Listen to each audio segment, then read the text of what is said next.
कि ये तो मैंने माना दीदी सुंदरता भरपूर है, और ये तो महिमा राम की जमे हमारा क्या कसूर है।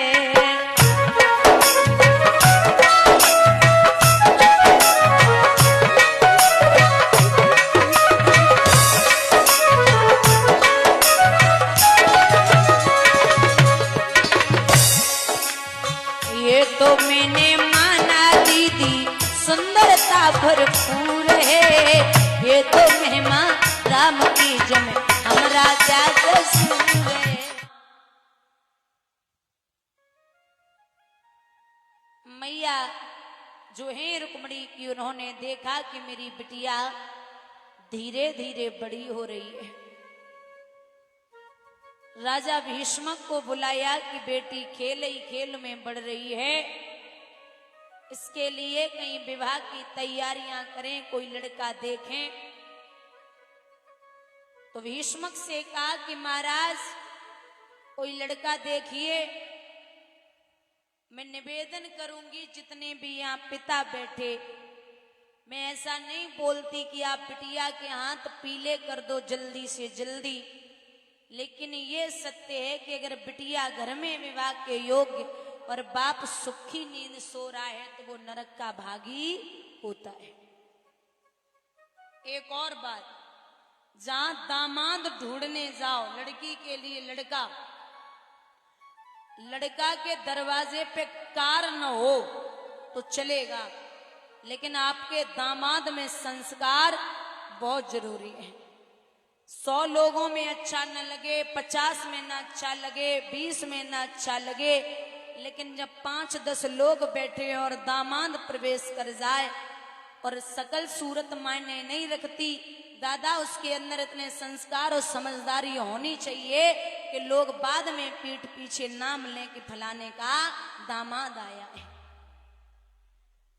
और ये जो बेटियां होती हैं ना, आपकी बेटियां, ये बेटियां एक सूट खरीदने के लिए 100 सूट रिजेक्ट कर देती हैं। एक सूट खरीदेंगी तो 100 सूट रिजेक्ट कर देंगे, ये भी पसंद नहीं, ये भी पसंद नहीं, ये भी नहीं चाहिए, ये भी नहीं चाहिए। जो सूट इन्हें 3-4 बार, मान लो 5-6 बार पहनना है, उस सूट को ये 100 सूट रिजेक्ट करती हैं एक सूट के लिए। तो आप सोचिए, जिसके लिए लड़का देखना है, जिसके साथ से जीवन काटना है, वो कितना बेहतरीन होना चाहिए। कि कपड़े में इतना नखरे करती हैं, तो एक लड़का, एक दामाद ढूंढने के लिए कितना अच्छा लड़का होना चाहिए। और एक कऊ बुजुर्ग ने कही है बड़ी प्यारी बात कि अगर आप लड़का देखने जाओ और गांव वाले कह दें कि भैया बहुत बढ़िया है,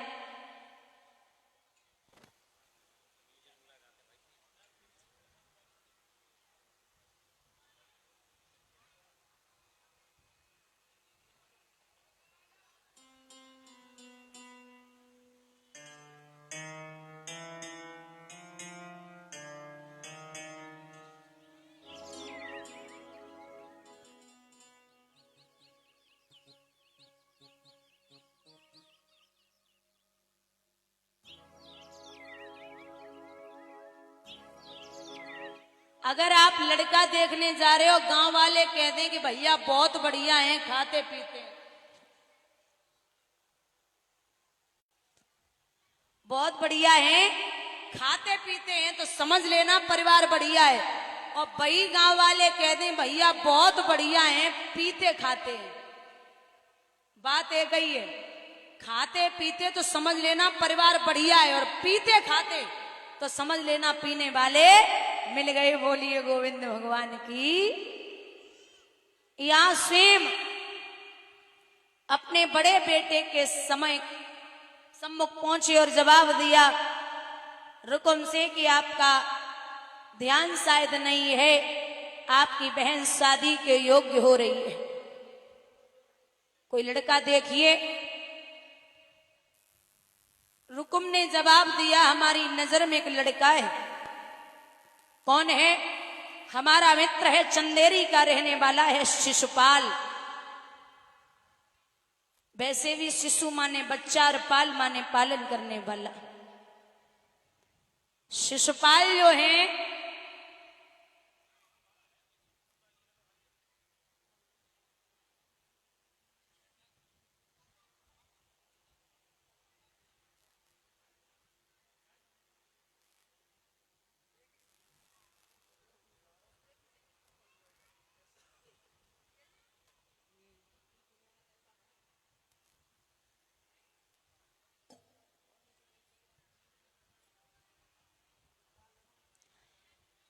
ये शिशुपाल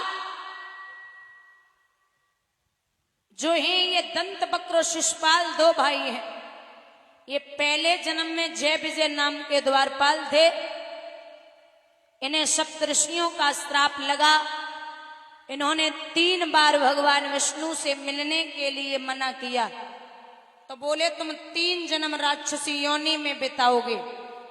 पहले हुए हिरणाक्ष हिरणाकश्यप, दोबारा हुए रावण और कुंभकर्ण, तीसरी बार हुए हैं शिशुपाल और दंतवक्र। तो ये जो शिशुपाल हैं, ये जब पैदा हुए थे तो इनकी कुंडली दिखवाई गई। उसमें लिखा था कि शिशुपाल की मृत्यु भगवान कृष्ण के हाथों होगी। तो बुआ तो बड़ी परेशान, बोले हम आओ बेटा, कृष्ण के हाथन मरेगो। तो मुस्कुराए कि भगवान ने जवाब दियो, बुआ आप चिंता ना करो, अगर ये शिशुपाल रोज हमें 100 गालियां भी देगा तब भी मैं इस पे हाथ नहीं उठाऊंगा। जिस दिन ये 100 के पार हुआ उस दिन मैं इसको खुद नहीं छोड़ सकता। यहां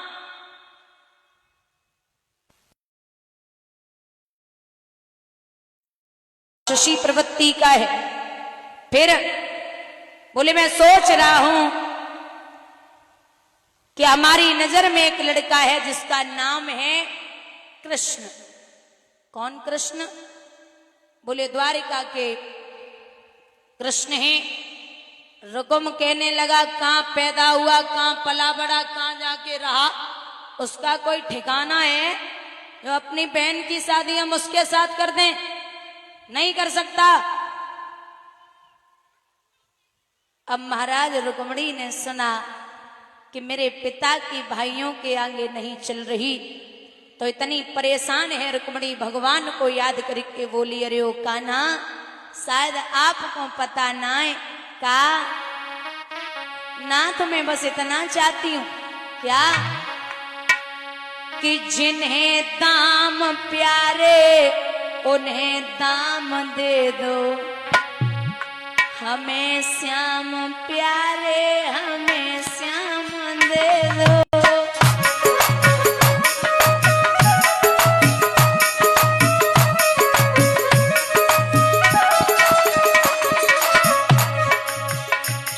जिन्हें दाम प्यारे उन्हें दाम दे दो, हमें श्याम प्यारे हमें श्याम दे दो।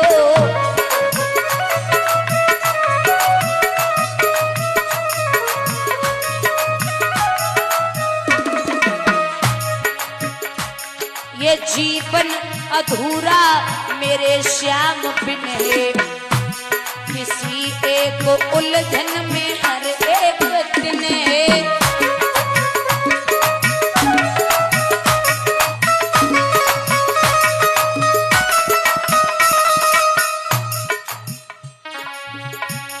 उन्हें कोई जाकर ये पैगाम,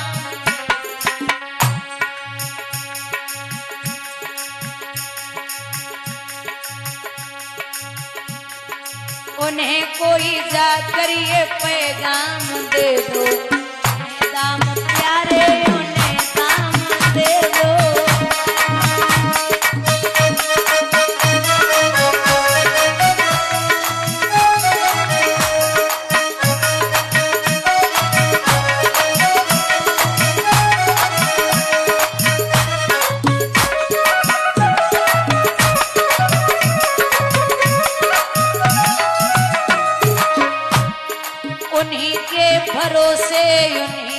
सहारा, जिन्हें हमने हर सुख और दुख में पुकारा।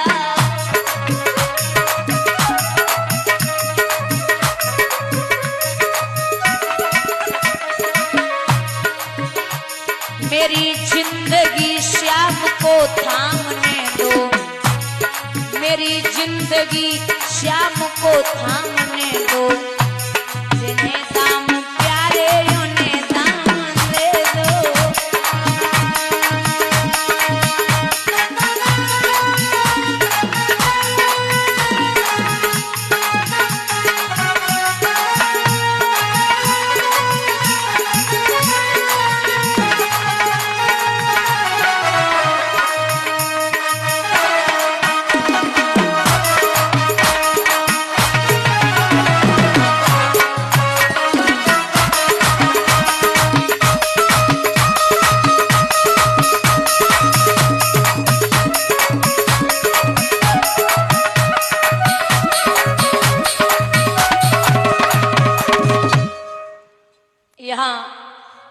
रुक्मणी रो रही, आवाज लगा रही, कान्हा आ जाइए।